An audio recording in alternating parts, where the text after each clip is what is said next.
Toshiko Sekioka, de 13 años, fue expuesta a la bomba en su sitio de trabajo a 800 metros del hipocentro.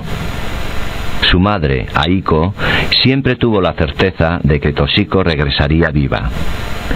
Pero la semana siguiente, ella recibió este sombrero y la bolsa con el nombre de Toshiko. Aiko cayó en tal amargura que no pudo articular palabra para preguntar el nombre a quien le había entregado estas cosas. El cuerpo de Toshiko nunca se encontró. El 6 de agosto, Toshiko le había dicho a su madre que tenía mucho dolor de cabeza y que no quería ir a la escuela.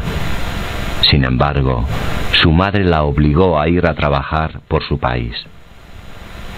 Aiko cargó con la culpa de creerse la responsable de la muerte de su hija hasta el fin de sus días. Miyoko Sawada tenía 15 años cuando sufrió los efectos de la bomba en su sitio de trabajo a 500 metros del hipocentro. Sus padres y parientes recorrieron la ciudad pero nunca la encontraron. Hacia fines de agosto, un programa de radio pidió a los padres para que fueran a recuperar las pertenencias de sus hijos. Shizuma, el padre de Miyoko, fue a la escuela y encontró pedazos no identificados de huesos envueltos de uno en uno o de dos en dos en trozos de papel de caligrafía y colocados en una caja de madera.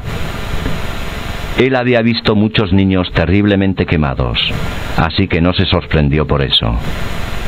Tomó un conjunto al azar de esos huesos, los llevó a su casa y los trató como si fueran los de Miyoko. En una habitación separada había algunas pertenencias de estudiantes. Entre estas, Shizuma encontró este bolso. Era uno que su madre le había hecho a Miyoko y fue el único artículo ciertamente suyo que ellos mantuvieron para recordar a su hija.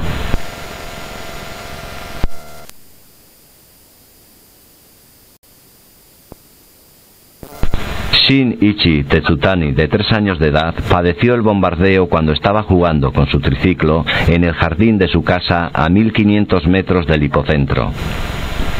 Él sufrió quemaduras terribles por los rayos emitidos por la bomba y murió esa misma noche. El padre de Shinichi, Nobuo, incapaz de pensar en enterrar a su hijo en un cementerio distante y solo, lo sepultó en el patio de su hogar con el triciclo que él tanto amaba. Puso un casco de metal en la cabeza de Shinichi. 40 años después del bombardeo, su padre permitió que Shinichi fuera exhumado del patio y sepultado en una tumba apropiada. Este casco y el triciclo durmieron durante 40 años en el patio con Shinichi. Ahora están cubiertos de óxido y parecen a punto de desintegrarse a cada minuto, recordándonos los muchos años que han pasado desde el bombardeo.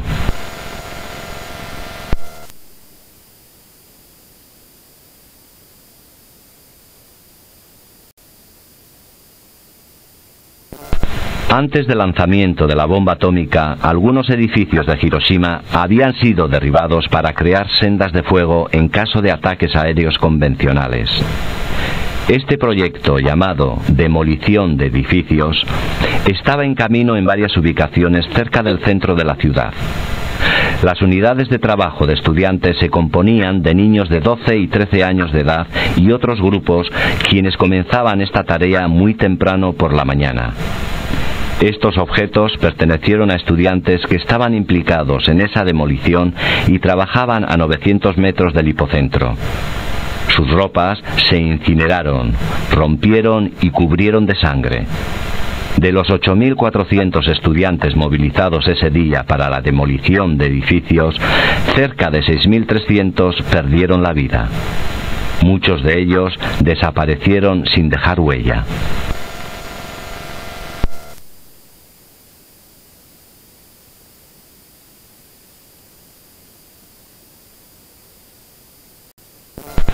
Apenas un segundo después de que la bomba atómica estallara, se formó una bola de fuego de 280 metros de diámetro. Los rayos intensos de calor emitidos por esta bola de fuego hicieron que las temperaturas de superficie cercanas al hipocentro se elevaran de 3.000 a 4.000 grados centígrados, lo que se mantuvo por 3 segundos.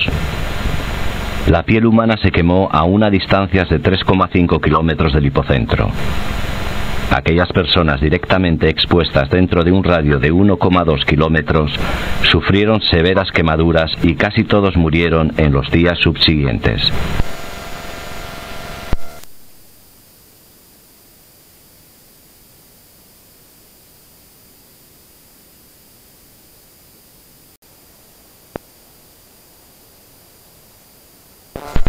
Apenas un segundo después de que la bomba atómica estallara, se formó una bola de fuego de 280 metros de diámetro.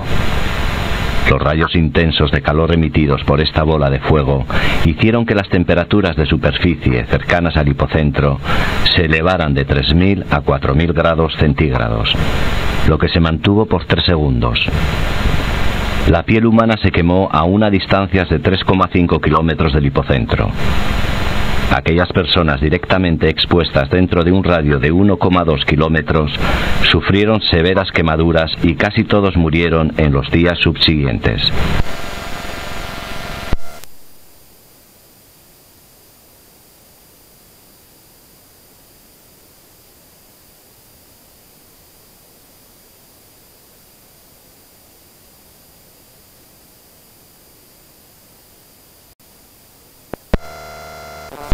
Esta piedra era el acceso a la sucursal del Banco Sumitomo de Hiroshima, a 260 metros del hipocentro. Los rayos intensos de calor producidos por la bomba decoloraron la superficie de la piedra, a excepción de una parte en el centro, donde alguien se encontraba sentado. La persona que se hallaba sentada en el umbral estaba esperando a que el banco abriera y sin duda recibió toda la fuerza de los rayos de calor directamente de frente, muriendo indudablemente al instante. El edificio se continuó usando por un tiempo después de la guerra y cuando se reedificó en 1971,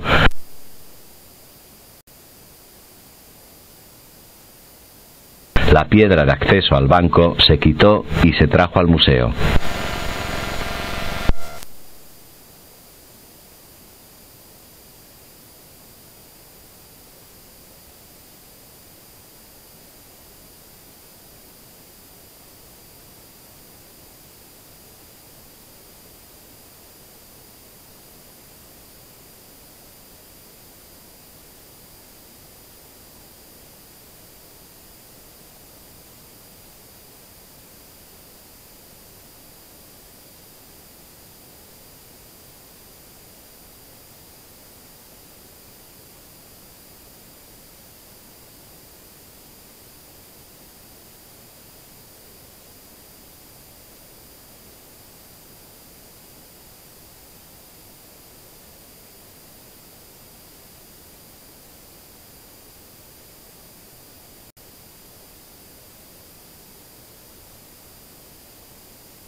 Estos dos uniformes de estudiantes pertenecieron a Isao Taniguchi y a Sahiko Nishimoto, ambos de 13 años de edad. Ellos fueron expuestos a la bomba en su sitio de demolición, que se encontraba a 600 metros del hipocentro. Los rayos de calor probablemente impactaron de frente porque la parte delantera de sus uniformes se quemaron más que por detrás. Por la noche, tarde, del día del bombardeo, el padre de Isao, Yunosuke, con otro hijo, Katashi, fueron en busca de Isao. Finalmente, en un refugio antiaéreo cerca del lugar de trabajo de los niños, ellos encontraron a Isao y a Sahiko, que habían huido juntos. Los rayos caloríficos habían quemado las caras de ambos, más allá del reconocimiento, como se puede apreciar en la foto, detrás de los uniformes. Pero Yunosuke identificó a Isao por la chaqueta rota y su voz. Ellos llevaron a ambos a su hogar. Asahiko murió al día siguiente al amanecer. Más tarde, ese mismo día, Isao dijo sus últimas palabras. Ya falta poco. Y él también entregó su vida.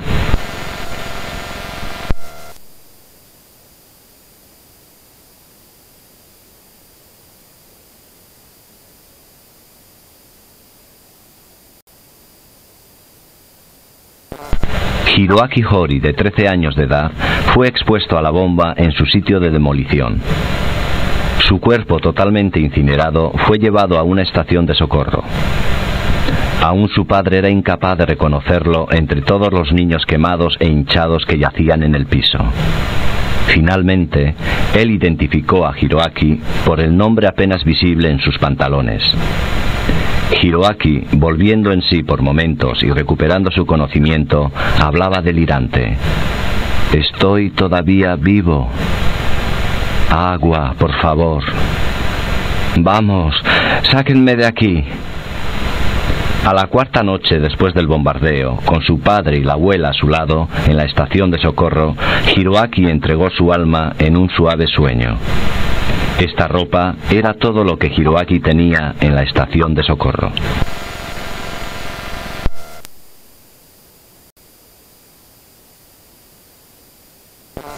Yoshio Hamada, en ese entonces de 26 años, fue expuesto a la bomba en su barraca a 900 metros del hipocentro. La mano izquierda estaba en el marco de la ventana cuando la bomba estalló, y los dedos medio y anular de la mano izquierda se vieron expuestos directamente a los rayos de calor. Se quemó tanto que la piel y las uñas colgaban de las puntas de los dedos. Él perdió cerca de 1 centímetro de sus extremidades y luego, de la piel de sus dedos, crecieron unas extrañas uñas negras en forma alargada como las que se muestran aquí.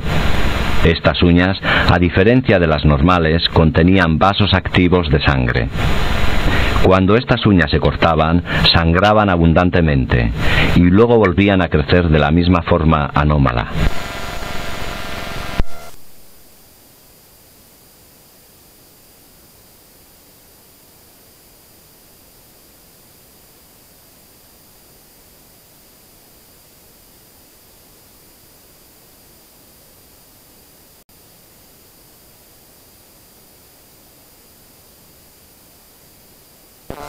Toshiko Takagi, de 34 años de edad, padeció los efectos del bombardeo en el sitio de demolición a 1200 metros del hipocentro. Su cara se carbonizó más allá del reconocimiento, pero ella logró encontrar el camino a su hogar por sí misma. Toshiko, en sus pesadillas febriles, llamaba a su esposo Takayuki a su lado. En la mañana del 10 de agosto, ella dejó este mundo con una larga expiración. Su cuerpo fue incinerado por Takayuki y su hijo mayor Haruo. Takayuki mantuvo la ropa de Toshiko, toda destrozada por los rayos caloríficos y la explosión, como recuerdo para Haruo y su hija, que acababa de entrar a la escuela primaria donde había estudiado su madre.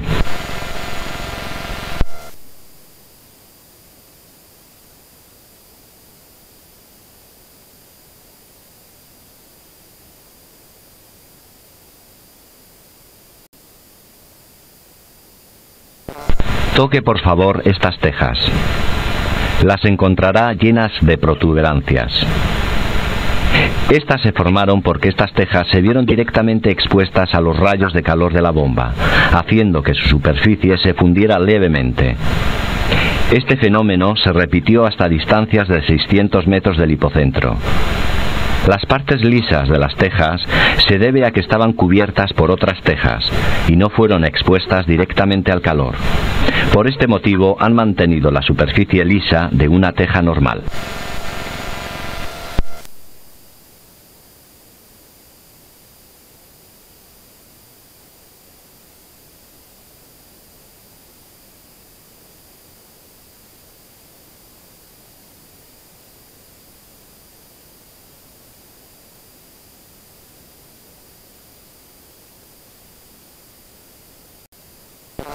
En el instante en que la bomba detonó, se creó una sobrepresión de varios centenares de miles de atmósferas en el epicentro.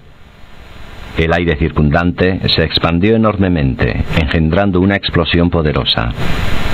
Aún a 500 metros del hipocentro, la presión era altísima, ejerciendo con una fuerza de 19 toneladas por metro cuadrado. Todos los edificios de madera dentro de un radio de 2 kilómetros se aplastaron. Miles de víctimas perecieron aplastadas al derribarse sus casas. El vidrio de las ventanas, quebrado por la explosión, voló por el aire a velocidades tremendas, cortando a las personas en dos, encegueciéndolas o penetrando profundamente en sus cuerpos.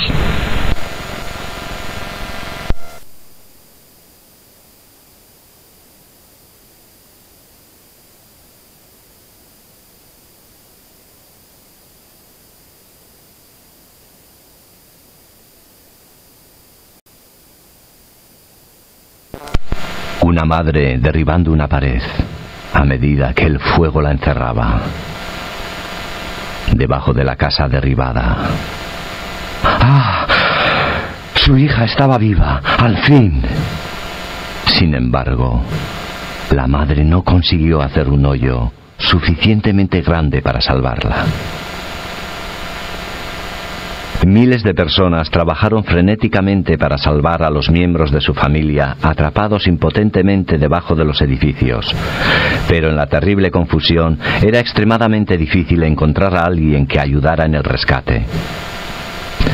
Con las llamas cerrándose ante sus ojos, todo lo que ellos podían hacer en ese momento era rezar unas oraciones en silencio para disculparse y huir, dejando atrás los corazones de sus seres queridos. Al dolor de estos sobrevivientes después de la guerra se añadieron pensamientos como: yo soy uno de los que tuvo la mala suerte de sobrevivir.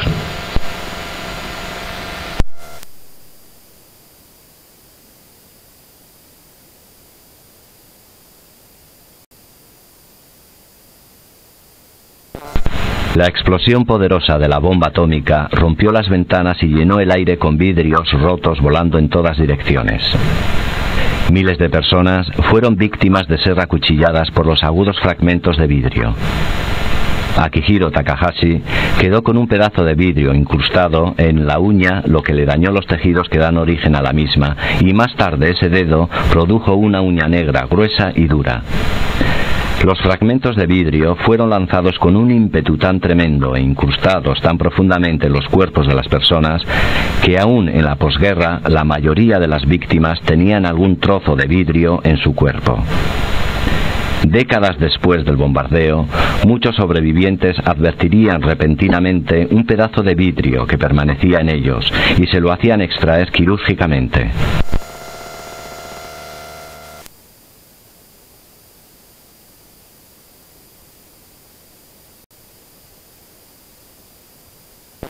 La explosión de la bomba fue extremadamente poderosa, aún en la estación de ropa del ejército localizada a 2.670 metros del hipocentro.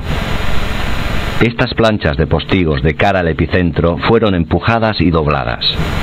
El techo también se dañó mucho y un estudiante movilizado de la escuela que estaba en la estación de ropa del ejército fue lanzado por el aire varios metros. En toda la ciudad, la explosión fue tan fuerte que casi todos pensaron que habían sido golpeados directamente por una bomba convencional.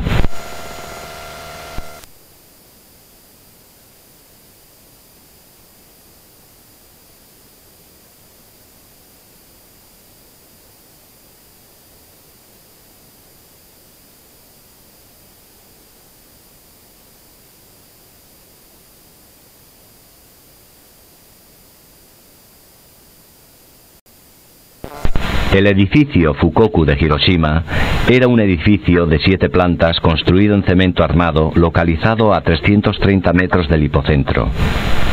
Esta viga sostenía el techo del piso superior. Como consecuencia del bombardeo, se arqueó y se rompió debido a la explosión poderosa.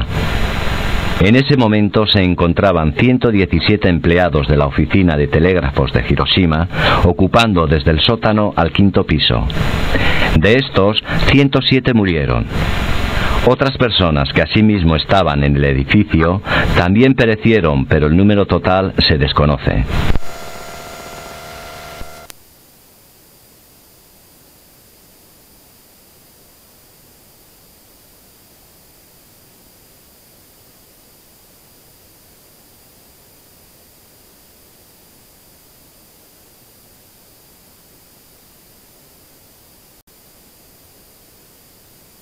Cuando la bomba atómica estalló, las casas directamente bajo el epicentro instantáneamente ardieron en llamas.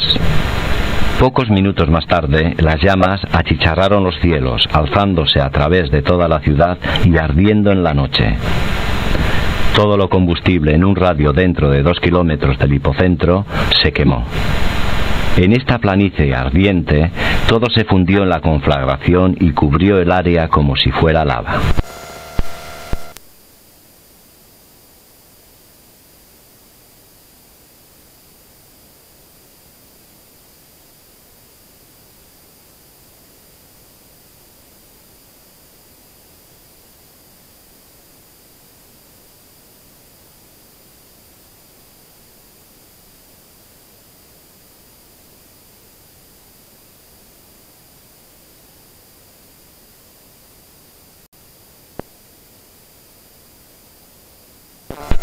En tejas ardidas por el sol, mi padre y yo excavamos calladamente, y sin pensarlo. ¡Oh, no! ¡Los huesos de mi madre! ¡Oh, no! Cuando los tomo en mis manos, ellos se deshacen en blanco polvo, danzante en el aire. Los huesos de mi madre en mi boca se sienten solitarios. Una pena intolerable envuelve a mi padre y a mí. Dejé atrás el llanto fuerte. Recogemos los huesos que colocamos en una caja de dulces. Rechinan secamente. Día tras día los veíamos, caminando entre las cenizas en busca de sus parientes. Ellos no podían aceptar que su ser amado, a quienes ellos habían despedido saludables y felices apenas esa mañana, ya podrían estar muertos. Muchos de ellos nunca encontraron el cadáver, ni siquiera sus huesos, ni sus cenizas. Cualquiera de las pertenencias que encontraban en estas largas búsquedas eran llevadas al hogar y guardadas como un amargo recuerdo.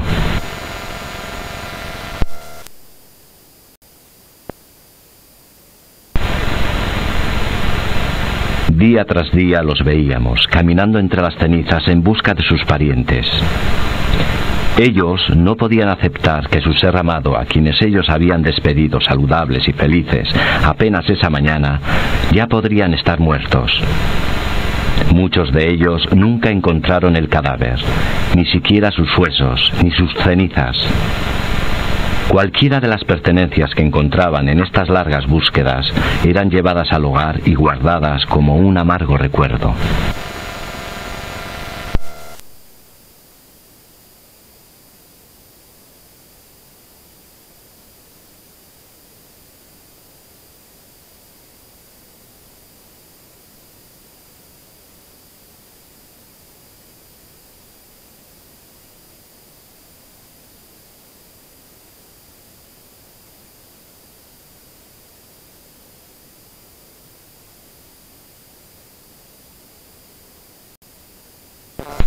A partir de los 20 o 30 minutos después de que se produjera la explosión, comenzó a caer una lluvia sobre los barrios del noroeste de la ciudad que arrastraba todo el polvo y el hollín soplados por los cielos de Hiroshima. Esta lluvia se produjo hasta una distancia de 29 kilómetros del hipocentro, dejando caer el hollín y el polvo radioactivo que se encontraban en suspensión en el aire. Esta pared blanca de yeso formaba parte de una casa localizada aproximadamente a 3.700 metros del hipocentro. Las manchas negras son todavía claramente visibles. Se han detectado bajos niveles de radioactividad en esas manchas.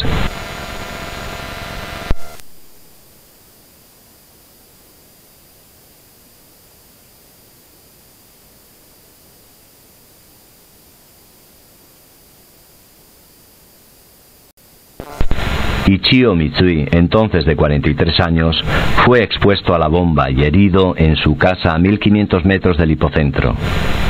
Cuando él huyó, llevó esta mochila llena con suministros de emergencia. Él fue sorprendido por la lluvia negra, caracterizada por ser excepcionalmente pegajosa y dejar manchas negras. Durante el aguacero, la temperatura descendió drásticamente. Los sobrevivientes, sorprendidos por las inmensas gotas de agua, informaron haber tiritado de frío aún en pleno verano. Muchos, demasiado quemados para moverse y desesperados por sus ansias de agua, bebían la lluvia negra a medida que caía. Pero esta lluvia contenía hollín y otras sustancias que habían absorbido la radiación. Peces de charcas y ríos murieron y flotaban en la superficie. Sin importar el lugar donde cayera la lluvia negra, muchos de los que bebían aguas supuestamente no contaminadas sufrieron de diarrea durante 3 meses.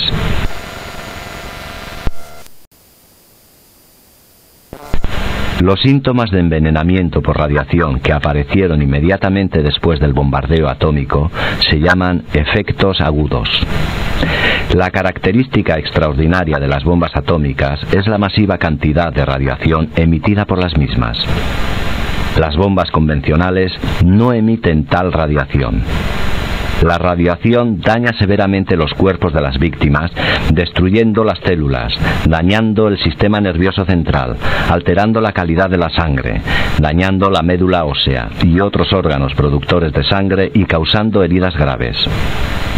Todo aquel que fue expuesto directamente a la radiación dentro de un radio de 1000 metros del hipocentro recibió una dosis amenazante contra su vida, y casi todos murieron a los pocos días. Algunos que parecían completamente ilesos comenzaron a vomitar sangre o morían con manchas rojas, hematomas, en todo el cuerpo.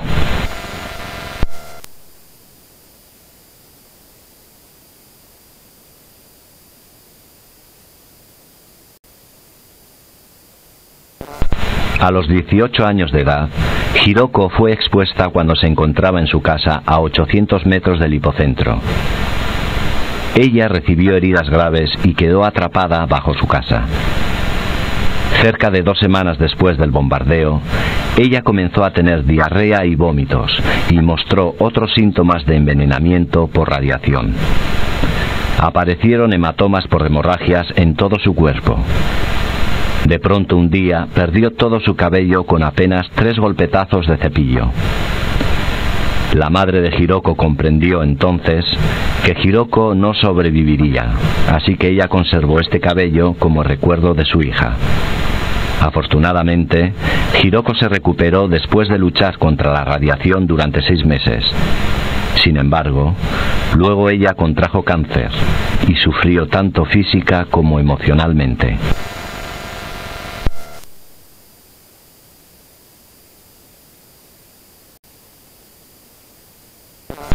El daño provocado por la radiación no se limitó a semanas ni a meses después del bombardeo. Los efectos a largo plazo continuaron manifestándose por décadas. Hacia fines de 1945, las heridas producidas por la bomba parecían estar desapareciendo, pero pronto comenzaron a aparecer en muchos sobrevivientes cicatrices de queloides, cataratas, leucemia y otros cánceres. Debido a que Hiroshima fue el primer lugar en la historia de la humanidad donde se experimentaba un bombardeo atómico, nadie conocía cuáles podrían ser las consecuencias de una exposición a altos niveles de radiación. Los sobrevivientes se vieron forzados a vivir en continua ansiedad, sin saber qué síntomas podrían aparecer ni cuándo. No se ha probado ningún efecto hereditario sobre los descendientes de los sobrevivientes.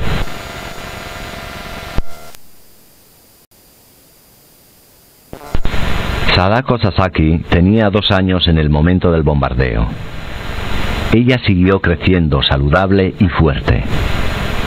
10 años después del bombardeo, contrajo repentinamente leucemia y murió después de una batalla campal contra la enfermedad de 8 meses de duración.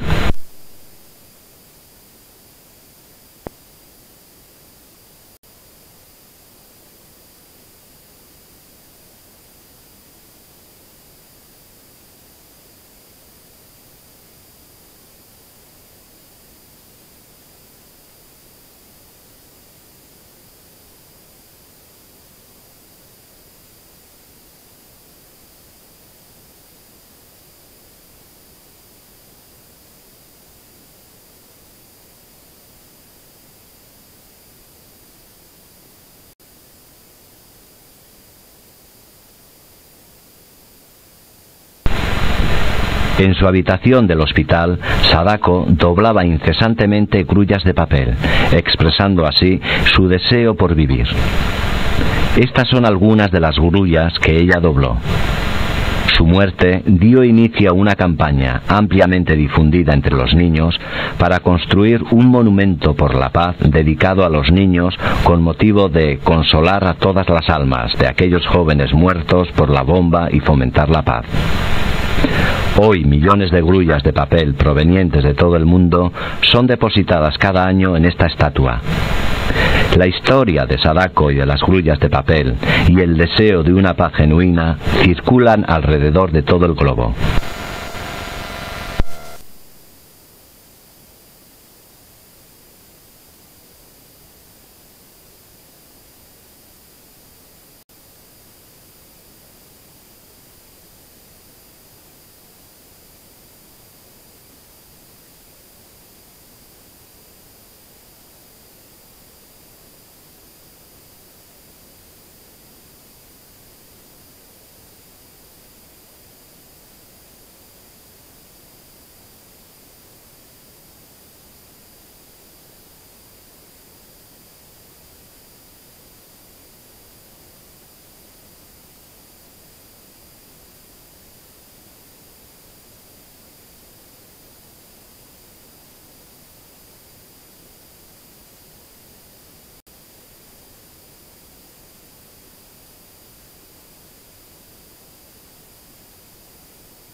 La bomba atómica de Hiroshima convirtió instantáneamente a la ciudad en una llanura de tierra chamuscada. Se perdieron las oficinas de la prefectura, la municipalidad, las estaciones de policía, es decir, todas las dependencias de gobierno y sus respectivas funciones. No obstante, después del bombardeo, comenzaron inmediatamente las actividades de socorro y rescate. Entre ellas se pueden mencionar a equipos que trabajaban bajo las órdenes del ejército y cuarteles de marina, actividades médicas a cargo de los pocos doctores y enfermeros sobrevivientes y actividades de socorro por parte de trabajadores enviados de otras ciudades, pueblos y aldeas. El día después del ataque se estableció la sede del Regimiento de Seguridad de Hiroshima. El ejército, el gobierno y la gente se unieron para proporcionar todos juntos actividades de socorro organizadas.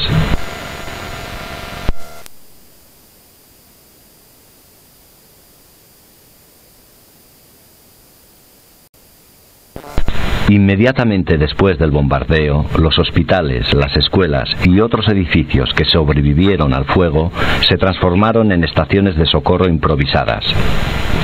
Día tras día, miles de sobrevivientes acudían en busca de ayuda. Las exiguas medicinas disponibles pronto se agotaron, pero los doctores, los enfermeros y otros voluntarios se esforzaron al máximo para tratar a todos los pacientes. Botiquines como este, los enfermeros y otros voluntarios se esforzaron al máximo para tratar a todos los pacientes. Botiquines como este se usaban para llevar los suministros médicos para operaciones del ejército. Este de aquí estaba en un garaje de la estación de suministro del ejército de Hiroshima, a 1200 metros del hipocentro. Kanichi Sanada, un sargento magistral de la División de Higiene del Ejército, usó los suministros encontrados para tratar a sobrevivientes en la escuela primaria de Fucho, una de las tantas estaciones de socorro.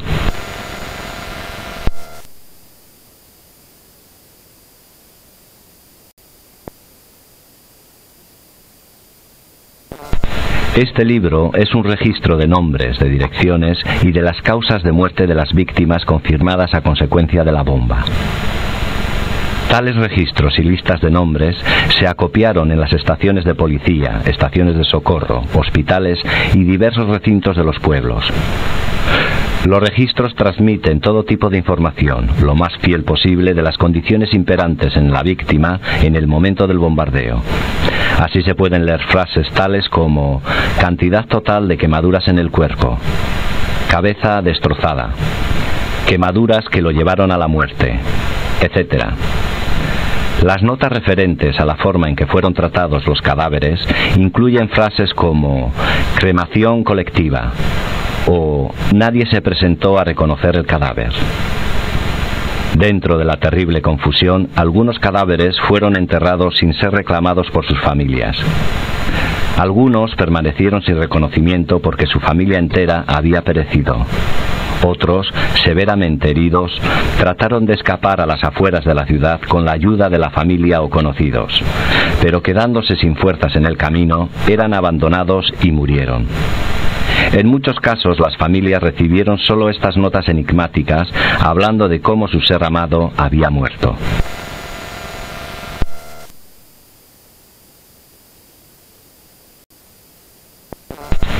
Rápidamente comenzaron a aparecer por todos los rincones de la ciudad mensajes garabateados anunciando el paradero de sobrevivientes o la desaparición de parientes.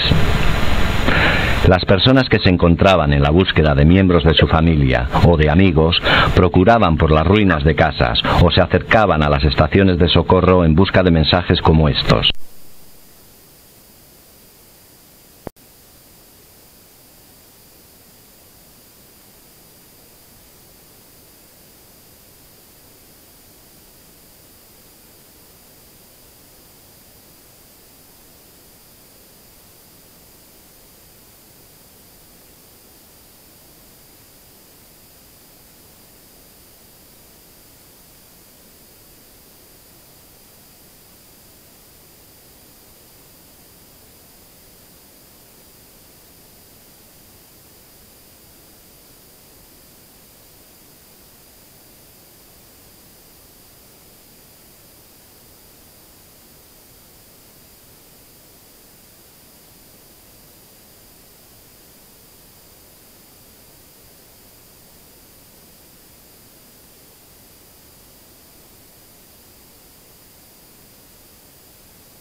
La teja que se presenta aquí, a la derecha, fue encontrada por Toru Sato, entonces de 18 años, el 9 de agosto, 3 días después del bombardeo. Él la encontró en las ruinas de su casa a 1000 metros del hipocentro. Sobre el mosaico bombardeado por la bomba están escritos con un palo quemado al carbón los caracteres siguientes que anuncian: familia Sato, Atsuko bien, Kuniko muerto, el padre, Tatsumi Katsue, sin conocer su paradero. Toru fue capaz de reunirse con los 3 miembros sobrevivientes de su familia. Sin embargo, aunque su padre Tatsumi y su cuñada Atsuko parecían encontrarse libres de heridas, ambos murieron en septiembre debido a síntomas que se supone eran efectos agudos de la radiación.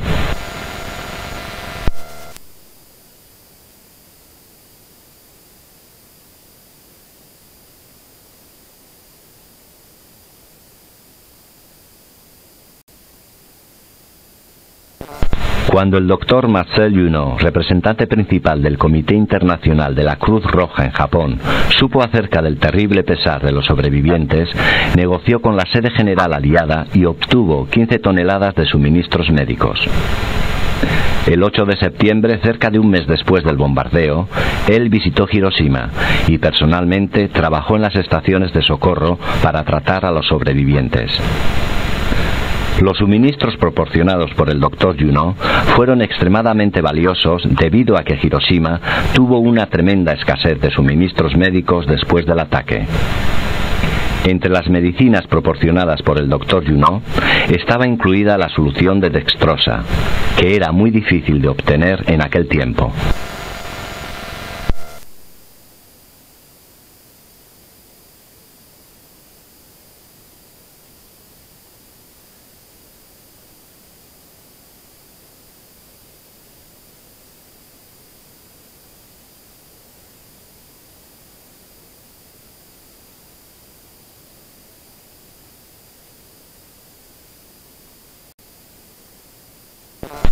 Pequeña Yoshiko, quemada, postrada en la cama, dijo que quería comer un tomate.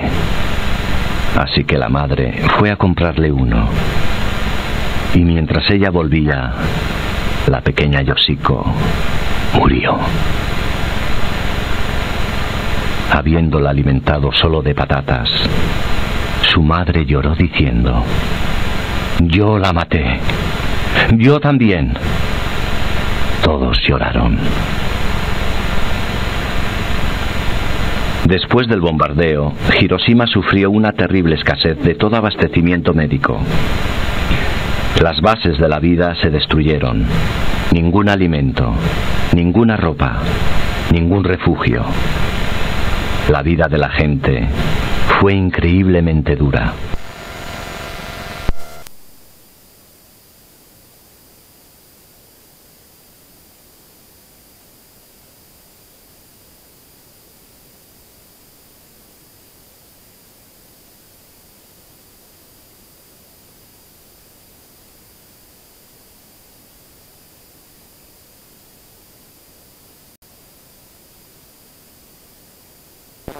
En Hiroshima se murmuraba que nada crecería por 75 años.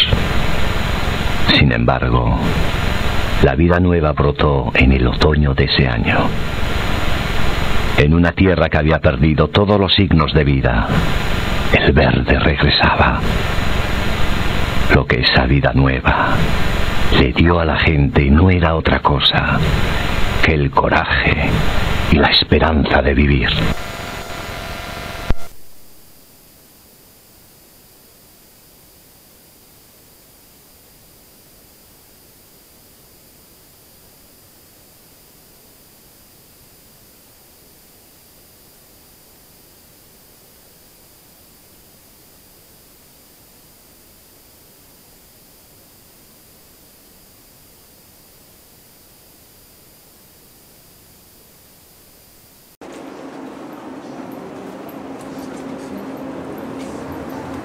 A りがとうございました。